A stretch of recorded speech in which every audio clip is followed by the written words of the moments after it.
ಅಂತ್ಯಕ್ರಿಯೆಗೆ ಇದು ಮಾಡ್ಕೊಂಡಿದ್ವಿ. ಸರ್ಕಾರದಿಂದ ಏನಾದರೂ ಆರ್ಡರ್?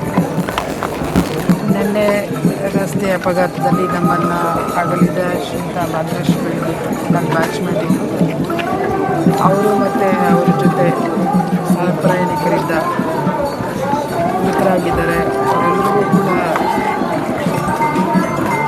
ಅವರೆಲ್ಲರೂ ಅವರು ಸ್ಮರಣಾರ್ಥ ಗೌರವವನ್ನು ಸಲ್ಲಿಸೋಕ್ಕೆ ಬಂದಿದ್ದೀವಿ. ಅವ್ರು ನನ್ನ ಬ್ಯಾಚ್ಮೇಟ್ ಆಗಿದ್ದರು, ಹಂಗಾಗಿ ಅವ್ರ ಬಗ್ಗೆ ನನಗೆ ಹೆಚ್ಚು ಗೊತ್ತಿದೆ, ಬೇರೆಯವ್ರ ಬಗ್ಗೆ ಗೊತ್ತಿಲ್ಲ. ಅವ್ರ ಬಂಧುಗಳು ಮತ್ತು ಅವರ ಸ್ನೇಹಿತರು ಅವ್ರ ಜೊತೆ ಪ್ರಯಾಣ ಬೆಳೆಸ್ತಾ ಇದ್ರು ಅಂತ ತಿಳಿದು ಬಂದಿದೆ.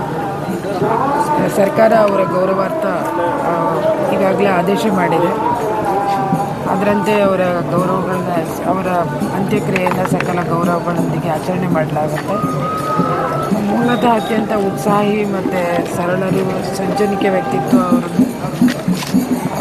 ಇಂಥ ದುರಂತ ಅಂತ್ಯ ಆಗುತ್ತೆ ಅಂತ ಯಾರೂ ಭಾವಿಸಿರಲಿಲ್ಲ.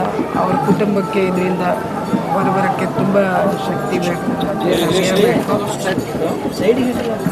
ಎಲ್ಲರೂ ಕೂಡ. ಕರ್ನಾಟಕ ಅಂತ ಒಂದು ಒಬ್ಬ ಅಧಿಕಾರಿಯನ್ನು ಕಳೆದುಕೊಂಡಿದೆ. ಅವರು ಯಾವುದೇ ಹುದ್ದೆಯಲ್ಲಿ ಕೆಲಸ ಮಾಡಿದಾಗಲೂ ಕೂಡ ಅತ್ಯಂತ ಪರಿಶ್ರಮ ಮತ್ತು ಶ್ರದ್ಧೆಯಿಂದ ಕೆಲಸ ಮಾಡಿದ್ದಾರೆ.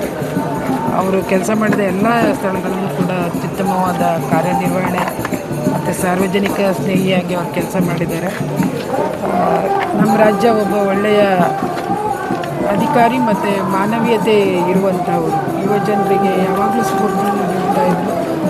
ಮೂಲ ವೃತ್ತಿ ಶಿಕ್ಷಕರಾಗಿದ್ದರು, ಅದನ್ನ ಅವ್ರು ಯಾವಾಗೂ ಮರ್ತಿರಲಿಲ್ಲ.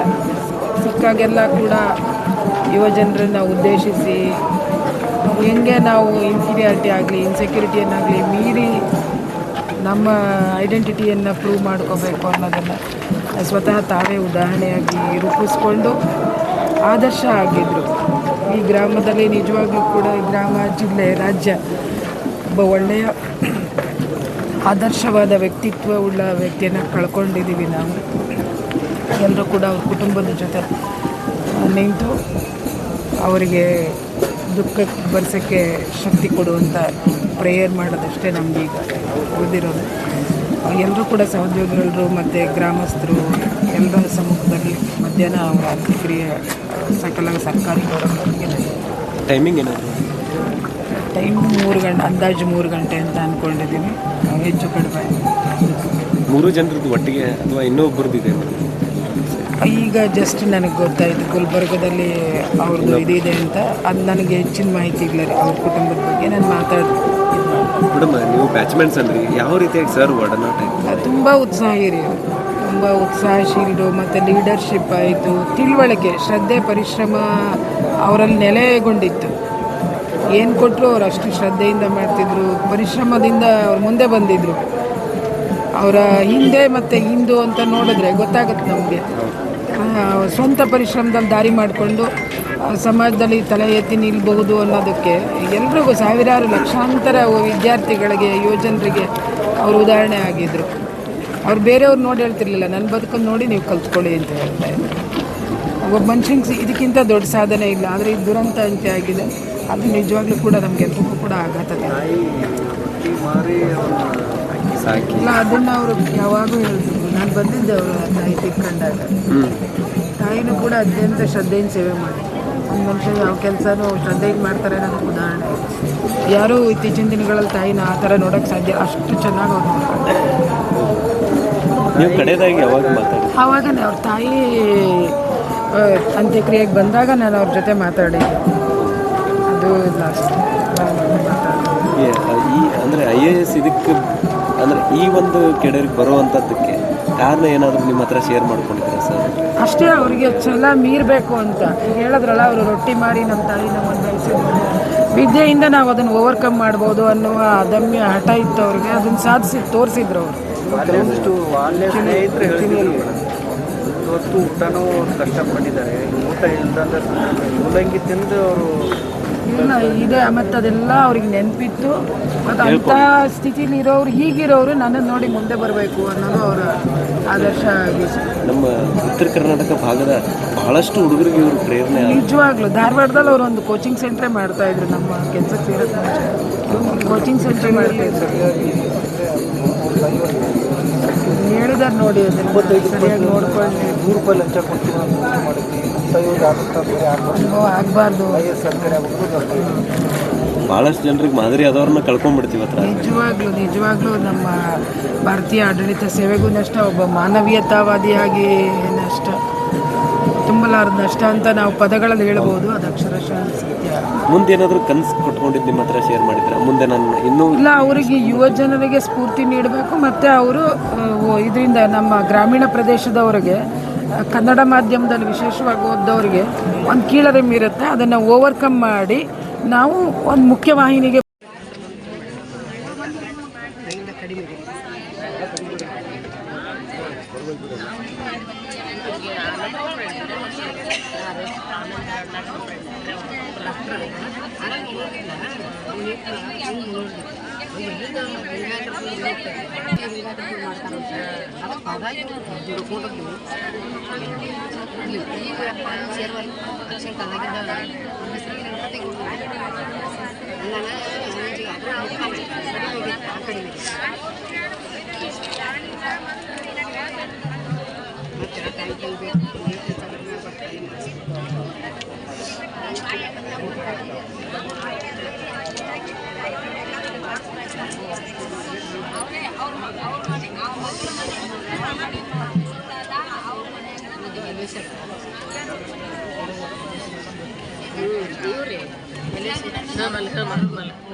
ಬಾಯಲ್ಲಿ ಭಾಳ ಗಿಡಿದೆ ಭಾಳ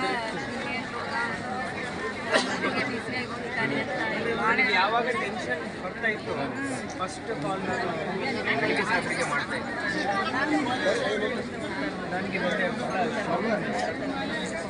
ಎಲ್ಲರೂ ಶಕ್ತಿಯಾಗಿದ್ರು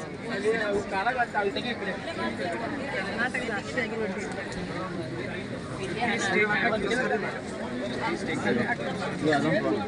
Once the situation settles down, ಎಲ್ಲ IAS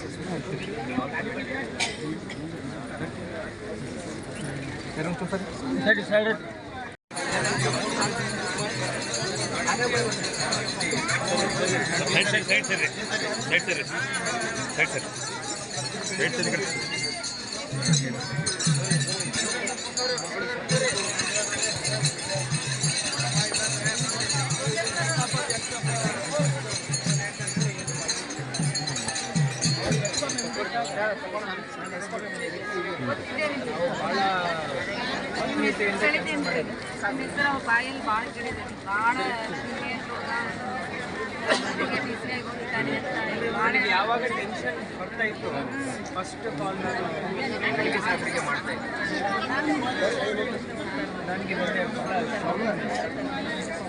ಎಲ್ಲರೂ ಶಕ್ತಿಯಾಗಿದ್ರು ಕರ್ನಾಟಕದ ಅಷ್ಟೇ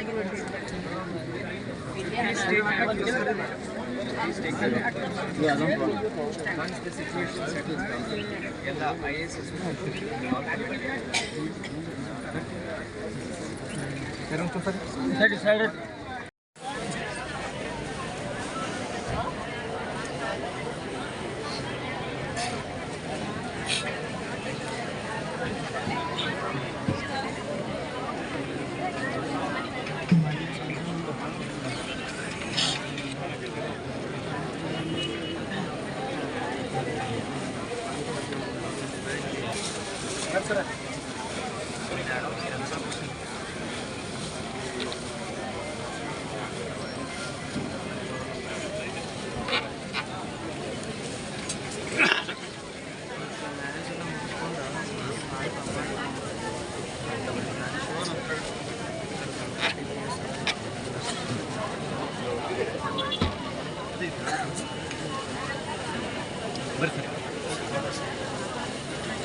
ಕೊಡ್ತೀವಿ.